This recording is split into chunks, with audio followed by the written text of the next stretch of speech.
Hi everyone, my name is Matt Haynes, and this is Audiobook Narrator Adventures. This particular series within my adventures is called the Self-Improvement Path.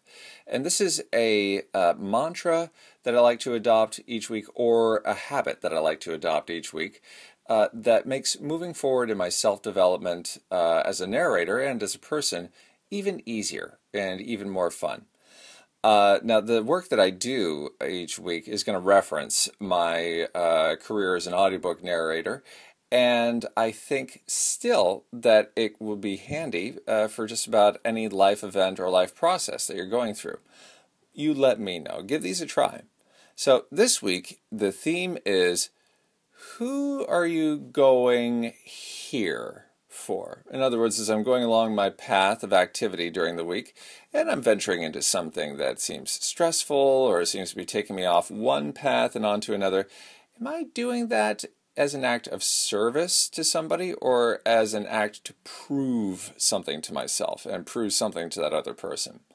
Now, looking good feels great. Having an accountability partner who can track just how good my track record is for doing things is great. But these things aren't necessarily essential things that I'm doing in service of somebody else. My accountability partner doesn't care if I mess this up, especially if I tell them ahead of time I'm just not going to get this done this week. Likewise, there's nobody watching or judging if I do this particular thing within this amount of time. So it's good to have stuff that pumps me up and motivates me, but in the end of the day, who am I serving if it seems like things are crunching? Now, one example from my work as an audiobook narrator. I'm narrating some text and I come across a word that I feel like, oh, I should know how to pronounce this, and I don't. Well, to me, I should be Mr. Audiobook Narrator, expert in everything, right? And I want to look up how to pronounce it. Guess what?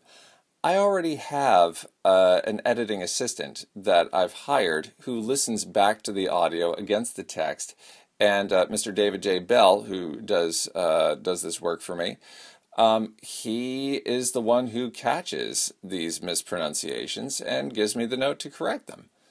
Okay, so maybe I'm not impressing David, who I'm not paying to be impressed by me anyway. So this is really something where stopping to look up the word, it's in service to me and my ego. It's not in service to David. It's not in service to my author. It's not in service to the people who I've also made time commitments to. It's a waste of time, ultimately. So the 45 minutes that I could take up looking up each word before then delivering the text or the recording to David, that is going to be repurposed for people I've made other commitments to, and other things that I've decided to do that I think are more important. My ego can take it. So I'm going to deliberately pronounce the word the way I think it could be pronounced. Let David take care of it. Who am I going here for? This is what I'm going to be practicing this week. I'll get back to you with my results. You get back to me with yours. Thank you so much for joining me on my adventures. And as your narrator, I hope that my voice and your ears meet again real soon.